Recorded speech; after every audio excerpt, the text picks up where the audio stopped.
15 साल में यहाँ पैदा लेने वाला हर इंसान, बंगाल में पैदा लेने वाला, लगभग 80,000 करोड़ का लोन उस पे हो रहा है। ममता बनर्जी की जुबान इस पे नहीं खुल रहा है। ममता बनर्जी केवल केवल केवल घुसपैठिए मुसलमानों को बचाने में, वोट बैंक बनाने में धरना दे रही है। हमारे गांव की कहावत है, उल्टे चोर कोतवाल को डांटे। ये चोरी और सीना जोड़ी, शर्म आनी चाहिए ममता बनर्जी को। आज गांव-गांव के में किसान मजदूर रो रहे हैं और टीएमसी के काउंसिलर के चेहरे खिल रहे हैं। 58 লক্ষ মিসম্যাপ এখনো খোলাই হয়নি। আর নতুন ভোটার 2002-তে ছিল 40 লাখ, আর আজকে হয়েছিল 6 লাখ, কেটে দিয়ে 4.5 লাখ করেছে, এই 1.5 লাখ করেছে। 5 লক্ষ জ্যান্ত মানুষকেও কোথাও কোথাও জীবিত মৃতও দেখানো হয়েছে।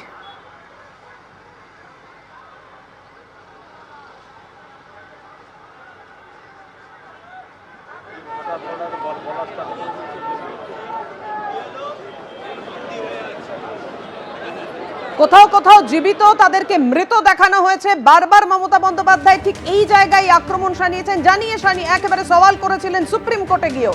গতকাল সুকান্ত মজুমদার কি বলেছেন, আজকে কল্যাণ বন্দ্যোপাধ্যায় কি বললেন, পরপর আপনাদের সাথে।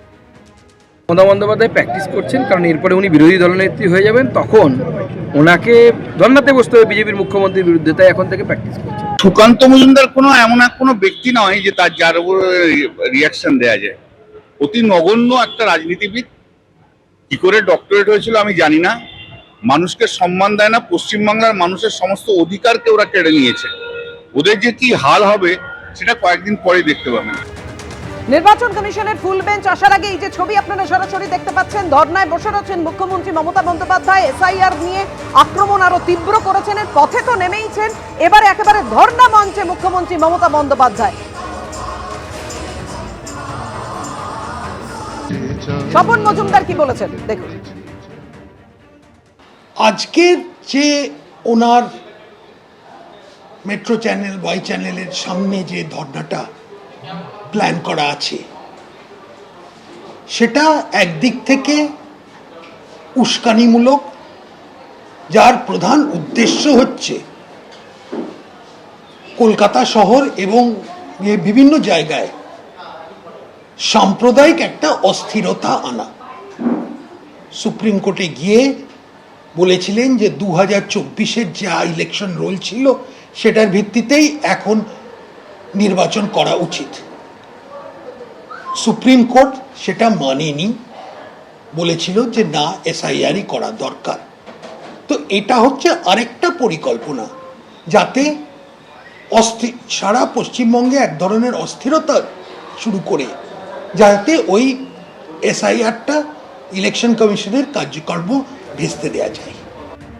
অর্থাৎ এসআইআর কে ভেস্তে দিতেই তৃণমূল এটা পরিকল্পনা করছে, এমনটাই বিজেপি এভাবেই আক্রমণ শানাচ্ছে। তৃণমূল সাংসদ সুখেন্দু শেখর রায় কি বললেন দেখুন। বিধানসভা, লোকসভা, পুরসভা, কর্পোরেশন, পঞ্চায়েত, সমবায় সমিতি সবগুলোতে বিজেপি গোহারা হেরেছে, আর দুটো দল শূন্য থেকে মহাশূন্যের পথে হাঁটা দিয়েছে। এইরকম একটা অবস্থার মধ্যে বিজেপি পরিষ্কারভাবে ভাবছে যে যদি আমাকে জমিন ফেরত, মানে এখানে যদি আমাকে দখল, ওরা তো বলে দখল, ওরা তো নির্বাচনে জিতে আসার কথা বলেন, ওরা বলে আমরা বাংলা দখল করব। ওদের সায়েন্স ছাড়া পাবলিক মিটিংয়ে দাঁড়িয়ে বলে আমরা দখল করব।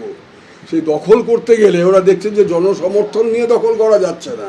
তাহলে গণতান্ত্রিক প্রক্রিয়া হচ্ছে যে জনসমর্থনের মাধ্যমে একটা সরকার নির্বাচিত হবে। অতএব জনসমর্থনের বাইরে গিয়ে একটা বাইপাস সার্জারি করে কোনো একটা সিচুয়েশন তৈরি করা যায় কি না, যার মাধ্যমে আমাদের সেই কাঙ্ক্ষিত ক্ষমতা দখলের অভিযানটা সফল হবে। এবং এই জন্যই এসআইআর, এই জন্যে 172 জন মানুষকে ফোন করা। এবিপি আনন্দ, এগিয়ে থাকে, এগিয়ে রাখে।